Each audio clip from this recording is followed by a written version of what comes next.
waiting for someday? Ready to finally start living your best life right now? You're in the right place. I'm David. And I'm Wendy. And this is the David and Wendy podcast. We're your life coaches here to move you from the excuses to action. From mastering your mindset to finding real joy, we're keeping it real, raw, and maybe just a little ridiculous. Let's get into it, Wendy. Let's go, David. Welcome back to the David and Wendy podcast. Today's episode is about confidence. What is it and how does it work for us? Oh, well, yes, let's start first with what is confidence? And as I often like to start with, a formal definition. And according to vocabulary.com, confidence is a feeling of firm trust, reliance, or belief in someone or something. It most commonly refers to a belief in yourself and your abilities, self-assurance.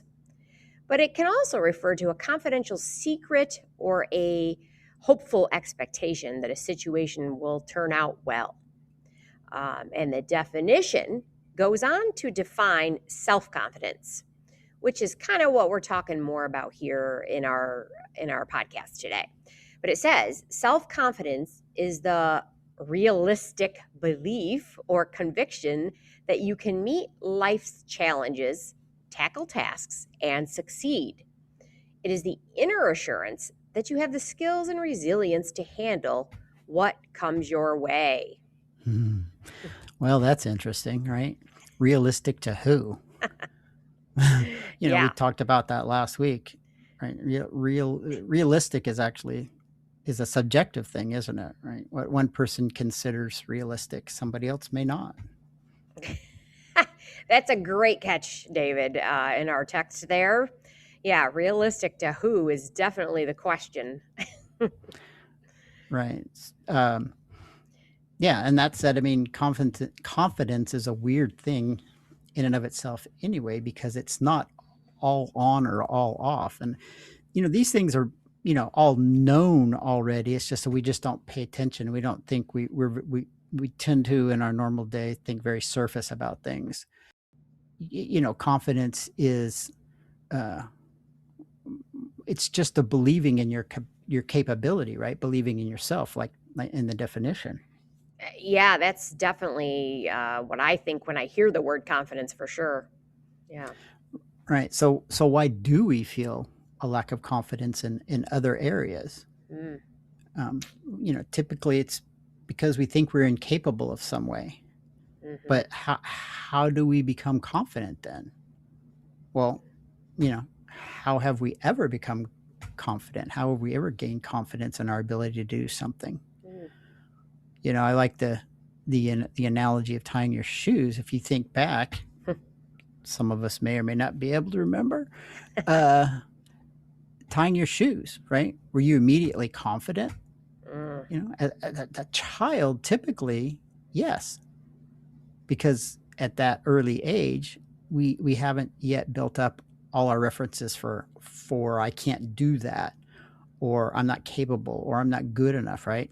Young kids, for the most part, are like, let me at it, something new, until the idea of self-doubt gets a hold, and then that's really what's going on.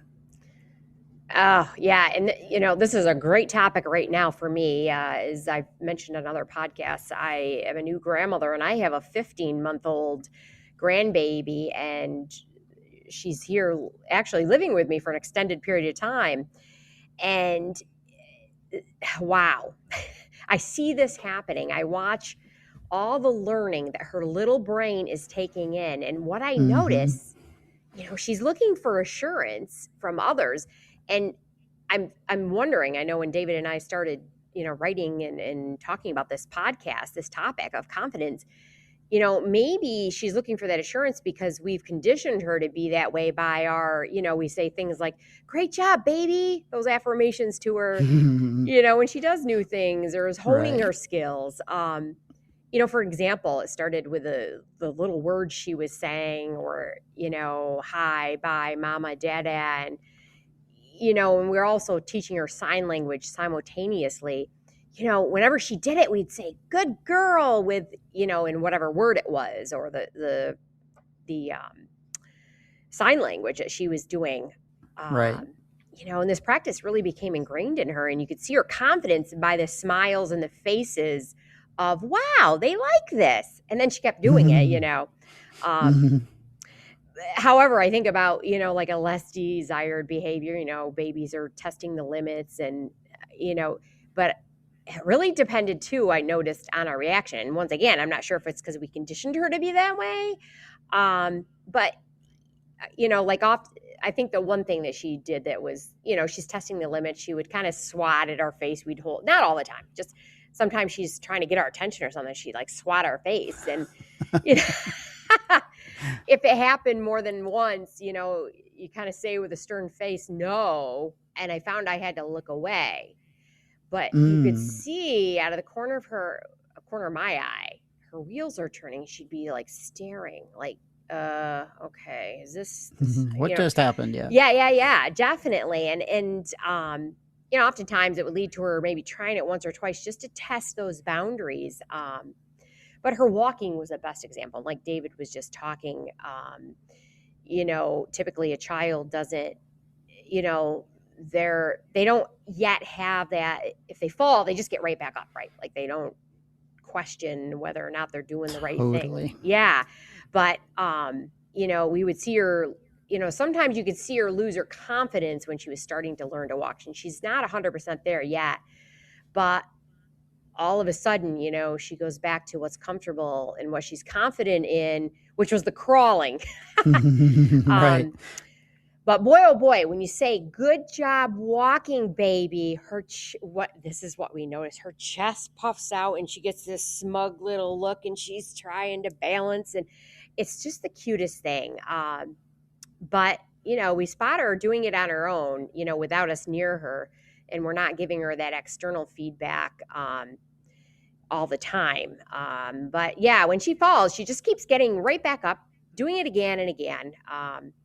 But what I do realize here, I guess is the point, is there's a fine line, because what we are really programming for her is to find confidence in those extrinsic ways. So I'm sure some of you are wondering then, how do you build confidence from an intrinsic place? And as David and I, like I said, we were planning, there's also an age limit thing here with this, and just, yeah. So it's very interesting. This topic is interesting about confidence. Yeah, it's a wild thing. But yeah, that's all programming, right? Mm-hmm. When we say, good baby or good job or whatever. And programming in itself has kind of taken on a negative connotation, but it's really a neutral thing. So right, there True. is some programming that holds us back, but Mm-hmm. there's other programming obviously that allows us to do the things we want to do. Right. So it's a balancing trick, right? Yeah. And too much approval seeking, right, causes us Mm. to look outside of ourselves to build confidence, Mm-hmm. right? Now, that said, especially in at a baby's level, but Mm-hmm. even anywhere else, that's a good thing, but only to get the ball rolling, Right. Right. right? Right. So, ultimately, we benefit most from generating confidence internally. Yes, I agree. That's that's one of the reasons why participation trophies were so controversial. Because like it's a good intention, but you know, Right. so the benefit from building our confidence internally is where we base it on all the things that we've accomplished so far, everything in the past that we've accomplished. And what have you done? You've done a lot of things, right? There's a lot of things that you're proud of. There's a lot of things that you feel confident about doing. You've grown, you've learned, and you become confident in doing it. And so you use those things as reference, Mm. internal reference, as fuel to generate your momentum, Mm. right? And that's where the confidence comes from, and it carries us forward into more accomplishments. Right. So, but once we've accumulated enough experiences of being told we're not enough, we're incapable, then that takes hold in our programming, and our confidence in ourselves, can really be less than we'd like to be when attempting something new, especially if it's especially if it's similar to something that we've already believe that we can't do or aren't very good at, right? Like, Yeah, exactly. if you ever say someone, say I'm not good at sports, well, they probably attempted sports and maybe even have already had their experience of confidence be reduced from you're not good at things, you're and all that. But they probably had an experience with sports that they didn't pick it up as fast as they wanted to or expected to, Yeah. and or people told them that they weren't good enough at it. They just Mm, and then they just accept that, and then that was added to or reinforced the existing program, mm, right? Have you yeah. ever have you ever had that experience? I mean, what was your self dialogue Ugh. after after that? Oh my goodness, David. Yeah. So I experienced this in my teaching career. I'm sure a lot of you have heard me talk about that over different podcasts, but I had already been successfully and confidently teaching for 18 years when I moved, my choice. I wanted to delve into the middle school world. So I left the elementary building and went to middle school. And while I was there, I was told by a veteran teacher that I was not good enough. And she went on to tell other colleagues that about me. And it got back to me. And unfortunately, I'm kind of embarrassed to say, I let this get into my head and I found my confidence sink to very low levels as far as teaching goes. I second guessed everything I did and I really let it take hold. I mean, I noticed it in my lesson planning with when I was co-teaching with other teachers. I mean, I would second guess the simplest things, and I wish now I'd known then, obviously, that I was the reason for that lack of self-confidence, really, because of my unawareness of the power of the mind and the mindset. Like I didn't have the self-growth that I have now. And I realize now I was allowing someone else to define me, and I actually believed it. I mean, like I was giving them some power there, right? Like, which is probably what they wanted. Absolutely. But I'm currently building that self-confidence, and I realize that I am the one in control, no one else is, and that it comes from within. Yeah. Yeah, that's a really good example of how even just a little bit of self doubt and um, accepting, right, external input, which is Yeah. not always bad, but you have to filter that. Right. Um, but even that little bit of doubt in a mostly confident state can compromise and whittle away at your confidence. When Hmm. you're looking for that outside confirmation, Right. which is common, right? We move into something new that we're doing Right. that's very similar to what we've already done, and so now we think, Hmm. maybe not in all cases, but it happens where we think, oh, I wonder what other people are thinking about this, which is Yes. a topic for a whole other podcast. Absolutely. But uh, so then those little counter words, meaning that negative input, kind of sneak in, right? They sneak in the door that's held open by that external search for outside approval.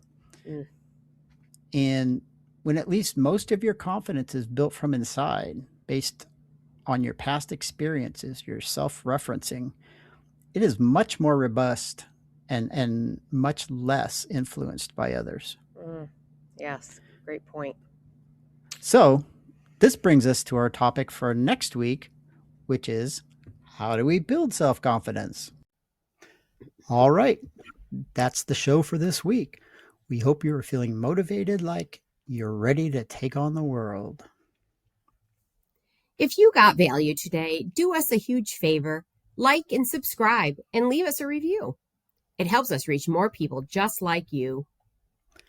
You can find all our info in the show notes and connect with us at our website, thedavidandwendypodcast.com. We'll see you next week. And remember, always be kind, loving, and compassionate to everyone you meet.